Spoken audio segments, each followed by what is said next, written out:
We're back. Hello. This is Jessica. And I'm Karina. And we are Something Ominous. Yay, we're back, guys. I know. Oh my gosh, it's been so long. We needed a quick break, but we are going to do a few changes to the podcast. So we're going to start uploading every other week. And we're also going to try to focus a little bit more on TikTok videos. Yeah, so you can at least get a little bit of us every week somehow. Yeah, and there's so many short stories that we want to cover, but they're too short to make a whole episode about. So I think that'll be fun. Also, I live on TikTok. I don't know about you, but I could do TikTok all day. Yeah, no, I do. I love TikTok. Actually, what I'm covering today, I found through TikTok. And oh my gosh, what I'm covering today is also from TikTok. Easy. So there you go. All right. So I'll go first. Yeah, go ahead and go first. Okay. Wait, should we save the best for last? I'm not saying mine is not the best, but I do love your topic. What do you want to do? Do you want to go first? No, I want to go first because I think what you're going to cover is really special. And I think that's the best. Okay, so if you're on the paranormal side of TikTok, you've probably seen the Appalachian Mountain videos. So the first video I ever watched about it was from a lady named Tracy. And the caption said something like, POV, which is point of view, you live in the Appalachian Mountains. And then she goes around her entire house, locking all the doors and closing the window curtains. Did you see that one? Is it the video that I showed you? Like the girl? No, because she only has, she's only showing her hand closing all the blinds and, closing the curtains. Okay, yes. I think I've seen several videos of people doing that. Yeah. Or, better not to look out when it's dark. Yeah. So those type of videos. Actually, I think this one, Vivian sent it to me. Okay. And then, so a lot of people in the comments were saying stuff like that. Like, if you hear something, no, you don't. And I guess pretty much saying, don't pay attention to whatever you hear or see outside. I'm so excited for this topic. And then I went down an Appalachian spiral looking for more videos and found a few accounts of people talking about hearing their names being called from outside their homes or hearing whistling, like if someone was trying to lure you out. Mm-hmm. There's also a few people that mentioned seeing an animal that looks a lot like a deer looking at them from behind the woods at night, except the deer was standing on two legs and had reddish eyes. Could you imagine? No, I have not heard that. No. Well, they called them not deers, not dash deers. It's not known what entities they are, but there's a few theories. So is this a cryptid? It's like an entity. We'll call it that. Okay. Also, I'm just going to say, if you live in the Appalachian Mountains and have no idea what I'm talking about, then you're not on this side of TikTok, okay? You have to be on Witch Talk to know what I'm talking about. Or paranormal talk. Yeah, or paranormal talk overall. So just a little history on the mountains. These mountains were formed roughly 500 million years ago. There's a quote that says Appalachian Mountains are older than bones, literally because they were formed 100 million years before the first animals stepped on land. Before the dinosaurs? Yeah. Wow. They stretch across 15 states, beginning in northern Alabama all the way to Canada. So basically, they're ancient and they contain a lot of history. And before I start talking about what cryptids and spirits reside here, I went on a rabbit hole of what are the correct terms to use, since these are Native American legends and I want to be respectful on how I approach it. I thought I would be reading stories about skinwalkers, but reading into it, I never realized that the term skinwalker is or can be offensive in the Native American community. Yeah. And I don't know if it's actually offensive or more like we don't and we'll probably never know what a skinwalker is because it's so private of their community. So it's not something you want to speak of lightly. Also, the more appropriate word for it is flesh pedestrians. So in this episode, that's what I'll be calling them. So flesh pedestrians equals skinwalkers. Flesh pedestrians exist in the Navajo community that's located in the Arizona-Utah area. The definition of a flesh pedestrian is a harmful witch that can change into, possess, or disguise themselves as an animal. So when we see TikToks and videos of hikers walking through the woods and all of a sudden you hear your name being called or whistle, or you might even hear the word, hey, that's suspected to be a flesh pedestrian trying to get your attention. So with that, I know I've also seen videos that they say that the woods get quiet. You hear no noise where you were hearing birds chirping. Yeah. Out of nowhere, you hear no noise. And then that's when you hear, hey, yeah, hey. Yes. Or others that I've heard or saw that you hear animal crying. Like if they need help. Yeah, or like or just a woman scream. Yeah. I read an article on Denver Library that said a person can become a skinwalker after committing a horrible crime. This could be the murder of a close relative, grave robbing, or necrophilia. They become pure evil and gain the power to become a flesh pedestrian and shape shift into animals or creatures. Again, this is something that even the Native American community doesn't talk to each other about, but it's what I was able to find online. There's another entity that I'm going to say out loud. It's called wendigo. Some TikTok accounts nicknamed it Windy Boy to avoid saying the actual name because apparently if you say it, you're evoking it. I heard the same thing. No, I heard the same thing about the flesh pedestrians, that it's nighttime over here, and if we say it at night, they can show up. Yeah. But I wonder if they only like, we're in the city, so do they only like the woods? Yeah. I don't know. Or if like you actually live in the mountains. Yeah. I mean, I guess we'll find out. Yeah, you're in more of a wooded area than I am. Oh, okay. I mean, technically the term wendigo is how we say it in English for short instead of the actual Native American term. So I'm going to say that it's safe to say the name. Y que nombre sea de Dios. In the KCN website, it said, the wendigo is a creature sometimes referred to as an evil spirit that is said to be 15 feet tall with a body that is thin, with skin pulled so tight that its bones are visible. Many native legends view it as a spirit of greed, gluttony, and insatiable hunger. It is a flesh-eating beast that is considered most active during colder months, and its presence is easily felt and smelt. If you look at the picture they have of a wendigo, it literally looks like a deer skeleton standing on its back legs, but almost like skeleton hands instead of hooves. Like, let me show it to you. Oh, that. I thought, okay, so Windy Boy and flesh pedestrians are both seen in the mountains. Yes. I thought it was the same thing, but they had different names. Like some called it Windy Boy and some called it flesh pedestrian. But it's completely different because I know what a flesh pedestrian looks like based on like what we've seen. Yeah, what we see. Yeah. So this is what they call the not deers. Or like when you look in your backyard and you see a deer looking at you, but they're like, wait, it resembles a deer, but it's standing on two legs and it has red eyes. And you can't really make like, is it a skull? Is it an actual deer head? So that's what they say are not deers. Okay, I've heard of the Windy Boy or the Wendigo, but I didn't know that they called them not deers too. So something else that's interesting is that they're known to have a mimicry skill. They often mimic human voices, including screams, cries, or calling the name of a loved one. Besides from flesh, pedestrians, and wendigo, there's also more entities talked about like Bigfoot, the Mothman, and the Bell Witch haunting. Have you heard about that? Yeah. That also took place in the mountains. Or just like evil unexplained spirits that want to draw you towards them. I'm going to read a couple of Reddit stories that took place in these mountains. So the first one is from AdExpert4787, and it was named, "Can anyone identify what I experienced?" So I've been seeking around in some Facebook groups to try to see if anyone can identify what happened to me. So I figured I'd ask Reddit. I've been hit with the overwhelming quotation marks skinwalker comments. However, someone notified me that there are no skinwalkers in Appalachian Mountains. So please tell me what you think. Has anyone experienced anything similar? I can't find anything online about it, so maybe someone in here could tell me if they've heard of it. I live in the Appalachian Mountains, and twice since moving here, I've witnessed something staring through my windows on 2 separate occasions, where it looks like someone I know, but it's not because their eyes are off. Almost like if they're too big to be human eyes and they're almost like bulging. First one was my dad, and the other was a guy who I was talking to. I know for a fact that neither of them would have been staring at me through my window. First time I was laying in my bed, and my quotation marks dad was staring just through the window in between some bushes.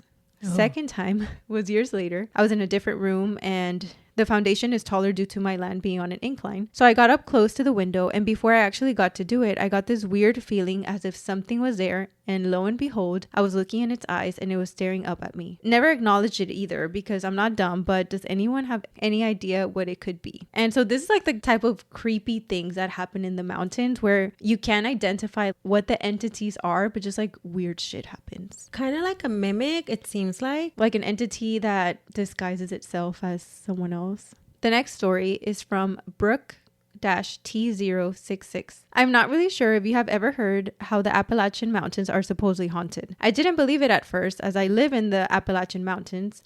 It's not dead center of the woods, but my backyard is the woods. The theory is things come out at night, and if you see something, ignore it and go back inside. You're also not supposed to whistle in the woods, which I didn't know. The story starts off as me and my sister on the back porch. We have lights in the backyard that make it really bright at night. So we were listening to music and playing around, jumping on the trampoline, playing tag, dancing, talking, etc. My dog was outside with us as well. He ran into the woods and started barking like crazy. I paused the music and started to call for him. When I could still hear him barking but not responding to my calls, I let out a loud whistle to where it went quiet. The only thing I heard was the crickets and other bugs. About 10 seconds later, someone or something whistles back at me. Me and my sister, knowing that no one but my older grandparents lived near us, so the only people who could have whistled back was some psycho in the woods, we grabbed our phones and bolted in.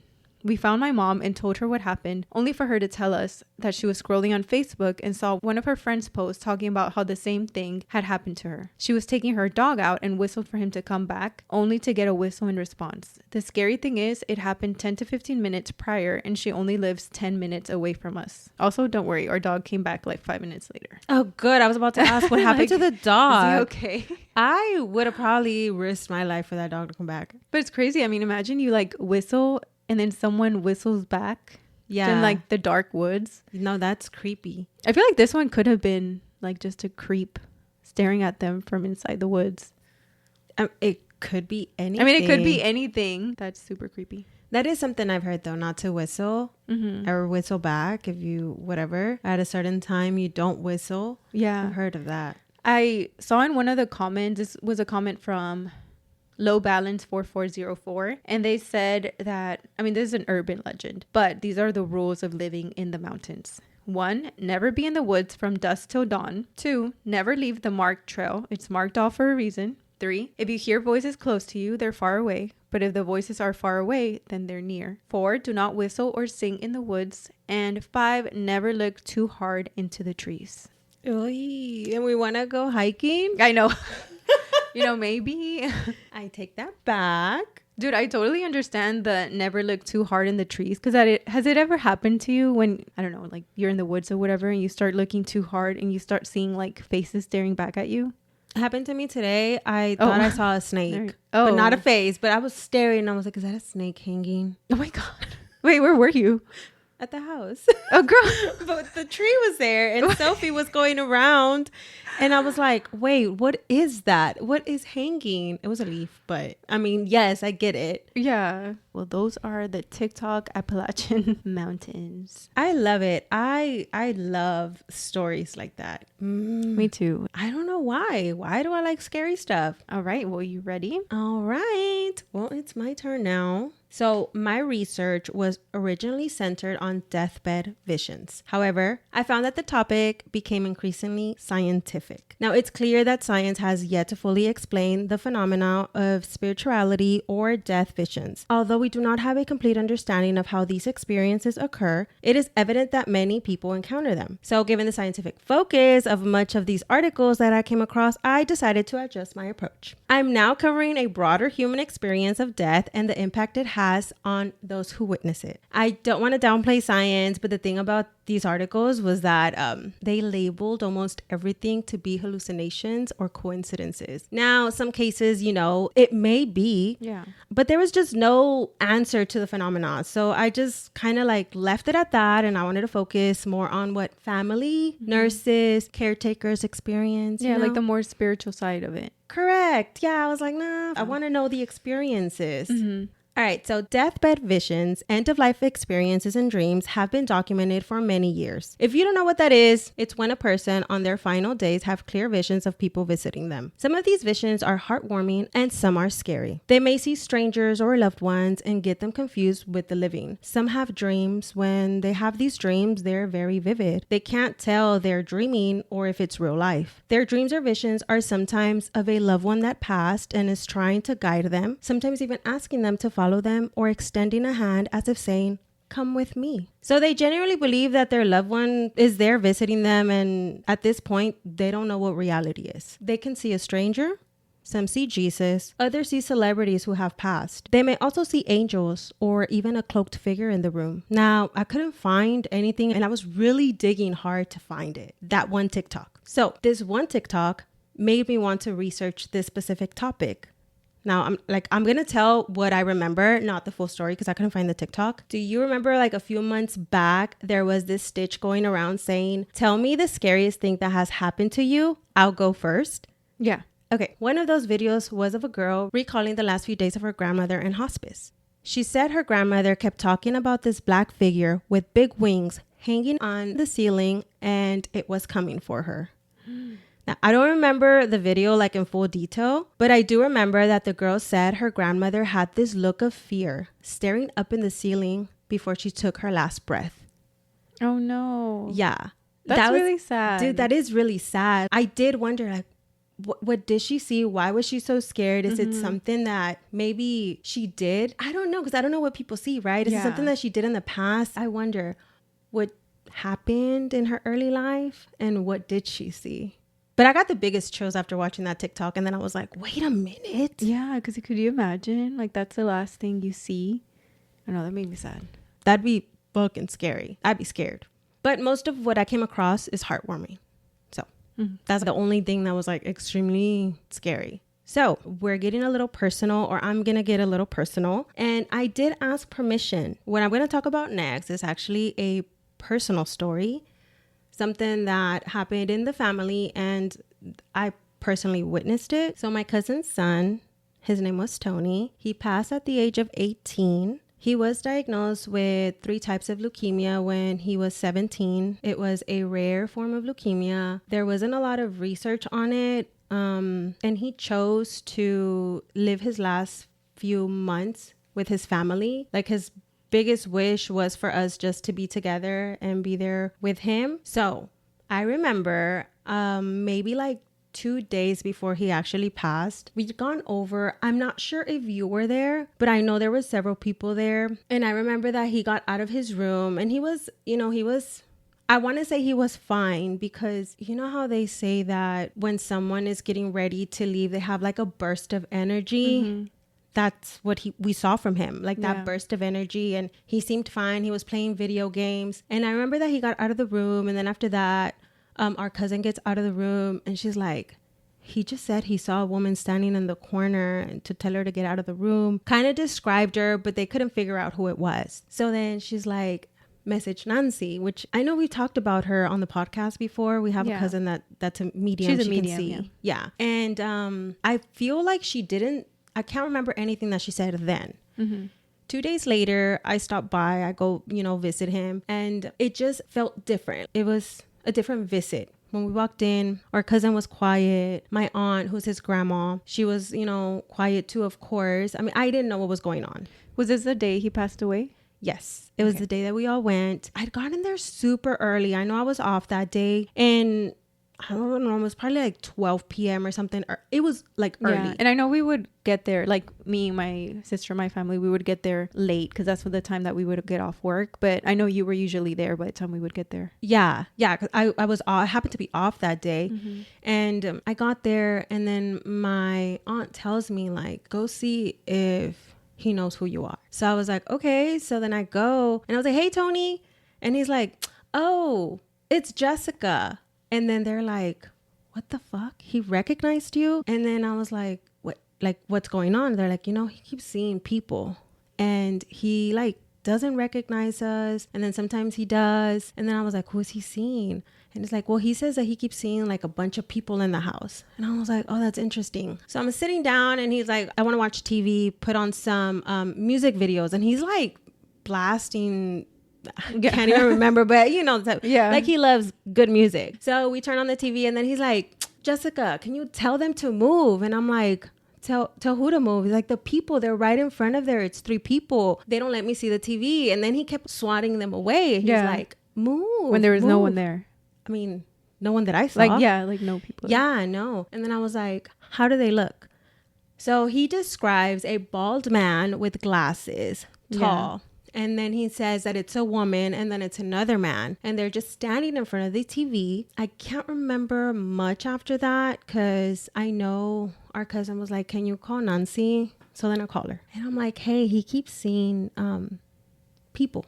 And then she's like, show me around the house. So then I turn the camera around and there's a picture frame they had like 2 picture frames. It was, I don't know if you remember, like one of them was our grandparents from our mom's side, and then the other one was their grandparents from their mom's side. Yeah. And she says, that woman, she's there. She's been there. She visited him. And then, and I had her on speaker. Mm-hmm. And then they were both like, oh my God, that's the woman from the room. Who was in the room with him? Yes, 2 days before. Yeah. And this is not our grandma, but my cousin's grandma from her side. Yeah. From her mom's side. Yeah, our aunt's mom. Yeah. So then she's like, the 3 people he sees, it was our grandparents and our uncle, Tio Angel. Mm-hmm. So pretty much who was there was our grandmother, grandfather, our uncle, and then his grandmother from their mom's side of the family. After that, I want to say that's when everyone showed up. And I feel like once everybody showed up, he calmed down and he just kind of like slept. Yeah. And then he passed overnight. Yeah. I remember when we got there and you told us everything that had happened. Yeah. I feel like some of it, I blocked it out. I think because it made me a little sad, you know? Yeah. Like what I remember was, I remember the 3 faces because he was making me laugh. Mm-hmm. You know, he was like, man, Jessica, Tia, tell them to move. Oh, you're not helping me. Like he was doing that. So those are the things that I remember. And I honestly, I think everything else I blocked out because like it made me sad to know that. Right.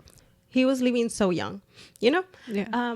But I remember those things because he was making me laugh. Yeah. I am going to ask permission to see. I have a few videos when I went to go visit him and he was throwing funny string at me and shit. Like, like he was a huge jokester. So I think like some of the stuff I blocked it out because it hurt so much to remember. And then I held on to the funny things. Yeah. But a lot more things happened. But I know our cousin knows more. And I did ask her like, hey, can you send me some of the stuff? She works overnight. So I know she's probably at work and couldn't send it. And if she does send it, then I'll probably tell them on the next episode, like when we open up, because she does want his story to be told. She did tell me that she would love people to hear it. She did say, if we didn't experience that, I would have never believed it. Mm-hmm. So her experiencing it made her a believer. And the fact that like all of y'all saw it together, you know, like you're all hearing him talk about it. Yeah. Honestly, like till this day, every time I see our cousin, she's like, dude, I'll never forget that day. Everything he saw, we couldn't see it. Nancy saw it because, you know, she said that there was other people there. Oh, what she did say too is that there was someone that kept messing with him. And I do remember that. He kept telling them to move, which was like our family members. But there was someone that kept messing with him that he kept swatting. And then she was like, there is someone there that's poking at him. And then I know we went to go get an oil. Yeah. It was like San Benito. Los Santos. No, son los Santos Óleos. Yeah. Yes. And then I think after that is when I like blacked out. Like, because everything just became too sad for me. Yeah. Do I wonder if that was like an actual, maybe like an ancestor of his, or if it's just a random spirit, you know? I don't know. She didn't say, but she did say that there was like several people there, and someone was messing with him. And it was probably a jokester. I don't know. It probably was like an ancestor that's playful. Yeah. Trying to lighten the... Yeah. Like, hey, I'm right here. Yeah. You probably saw how he was joking. Like, it's crazy. Like the last few hours, he was still joking around. That's one of my personal stories and Tony's story, an experience from a family member. But I do have other stories that I'm going to read. And they also come from loved ones, workers. So this one is called My Hospice Patient That Showed Me Her Spirit Before and After Her Death. I was a hospice nurse for 17 years and had so many spiritual experiences. One incident, I was working in the hospice inpatient unit where we had 10 beds for the patients. I had one woman who was actively dying. As I passed by her room, I peeped in and saw her sitting up on the side of the bed smiling. I walked on by, then stopped, recalling she's not been able to do that. Also, she was missing a leg. And when I saw her for a few seconds prior, she had both legs. I backed up and looked in the room and she was still laying in bed. So he saw her sitting up, but then goes back to peek and she's laying down. I thought maybe I had seen the soul getting ready to leave the body. She looked so happy. After the end of the shift, I went home, and when I walked into my house, there she was, standing in my hallway. She had both legs, looked at least half her age, and was smiling so brightly. I stood there, smiled at her, thanked her for giving me a visit, then she faded away. I called work and told them to go in and check on her. The nurse came back to the phone and affirmed that she had passed. Oh my gosh. I know. He's like, I felt so blessed she chose to touch in and share her joy passing on. This is from David Parker. She came to say goodbye. He must have been really good to her. I'm so glad she looked happy. And you know what? I have heard that you come back in your best form or when you were the happiest. So you may come back as a child. She came back when she had her full body. Under this Reddit thread, I found 2 other stories. This one's from AeroPro. So this person says, there's a custom in nursing that when a patient dies, you open the window to let the soul out. Cheesy, I know. When I had my first patient's death, everyone told me, open the window and let the soul out. But the window was broken. It was just superstition anyways. I sent her body to the morgue. It was nighttime and housekeeping hadn't cleaned up her room yet. I was at the nurse's station charting near the room and I heard a shrill but weak scream. A female voice, seemingly coming from my dead patient's room. Ooh, maybe goosebumps. The room was close and the voice sounded just as close. I looked at the nurse sitting next to me and she was surprised as I was. We decided that we had to investigate because it could have been a patient that was in trouble or scared. We went room to room down the hall in the direction of the scream and all of the patients were sleeping and they were all men. The unit was quiet for the rest of the night. Now, tagging along with that, I found this other story and I feel like maybe what she says about opening the windows is true to let their soul out because this is what No Celebration 4991 says. Here's a story from back in my hospital security days. Working a night shift with myself and a team of 4, we got a call in the wee hours of the morning. The 5th floor secure nurse unit called and told us someone was attempting to break down the fire escape door from the stairwell side. The door is locked from the stairwell side. I took one officer to the unit and sent 2 more up the fire escape where we were going to meet the aggressive person in the middle. When I arrived to the unit, I could hear the banging down the hall, so we went to meet the nurse who was visibly concerned by the ordeal. The door was being hit so hard we could feel the shaking. At this point, the adrenaline hits as we're expecting this violent interaction. I radioed my 2 officers in the stairwell to let them know to be cautious and let them know they're close. Funny thing was, I heard the radio click on the other side of the door. I turned off the alarm and pushed the door open to see the 2 officers in front of me, completely unconcerned. I asked them where the person was, to which they reported that there was no one in the stairwell, nor had they heard anything at all. Wait, what? Yeah. So they heard it from one side, and I guess when the people were investigating from the inside, they couldn't hear it. What? We split up and searched for this suspicious person, but never found anyone at all. And not that anyone could have gotten away. This was the top floor, and there was nowhere to go in this stairwell but down, where my officers were. So if he was to go down the stairs, he was going to bump into somebody anyways. When we got back to the office a little later, we got a call from the unit on the next floor down. They needed an escort to the morgue for a patient who had passed. When we got there, we saw that the patient's room was immediately across from the fire escape, and the time of death was when we got the call from the upstairs floor. We all just assumed that the soul of the deceased patient got lost. That hospital was a freaking maze. Aw. Yeah. Aw, it's sad. I know. So that's what I'm saying. Like, it kind of relates to the first story that I read, where maybe you do have to open the windows to let the soul out. Because if they got the call around the time that the patient passed away and he's lost trying to get out, he's going to like physically try to open the door. Yeah. Man, so that's maybe so it is interesting. True. I had never heard about that. Like opening the door to let the soul out. I mean, but it makes sense. I've heard it when you're cleansing a house, but yeah, like opening the window, saging the house to let them out. Well, I mean, I guess it's kind of similar, but I think what I have heard is when you bring, you know how in Mexico we're used to doing the viewing inside a home, that I've heard to have like the doors open, but I feel like sometimes they have them outside, and that's so the spirit won't trap inside the house. I know when my uncle passed away, my dad's brother, he passed away a long time ago, but his family had talked about like a few days after he passed away that they would still hear him do his normal routine, like the door would open, the faucet, like all of the routine that he would do in the morning. They would hear all of that. And I think it happened, I'm not sure how many days, but I know it happened a couple of days after he first passed away. I always thought that was really interesting too. He passed away very suddenly and very tragic, that it's almost like his soul wasn't ready and was still doing his normal routine. Yeah. Oh, there's a name for that. Oh my God. What's the name? Oh my God. There is a name. I can't remember the name, but there is a name for that haunting. Google it. In the meantime, I'm going to tell you one final story. This one's short and sweet. And this story, I got it from the YouTube video. It's under Hospice Nurse Julie. She has several videos. This one is Paranormal Stories. I will have this linked if you want to read some of those comments. There's a lot of stories in there. So this is from Joyce Ellison 6039, and she says, I worked in a nursing home. I was in a patient's room. She said to me, do you see that angel? It's so beautiful. I thought she just had dementia. I politely told her, no, I didn't see anything, left, and didn't think anything of it. I returned about 15 minutes later and she had passed. I will never forget that. Wow. It was so sweet. She saw an angel. Yeah.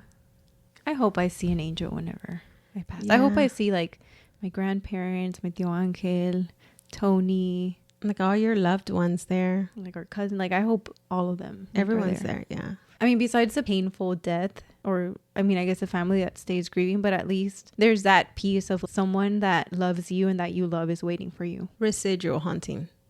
Residual haunting. Oh, that's what it's called. Wait, did you just look it up or did it just come to you? It just came to my mind. Wow. It got implanted in my brain. As you were talking, just pointed at me and said residual haunting. No, but yeah, I agree.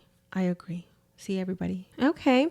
If you enjoyed this episode and you want more or you want to hear more stories, don't forget to send them to somethingominouspod@gmail.com. Those are our favorites, honestly. Like if we could switch the type of podcast, it would be like ominous encounters. Yeah, like period. I love reading stories. Also follow us on social media. Our TikTok is @somethingominous, Instagram is @somethingominouspodcast, and YouTube is @somethingominous. All right, see you later. Bye.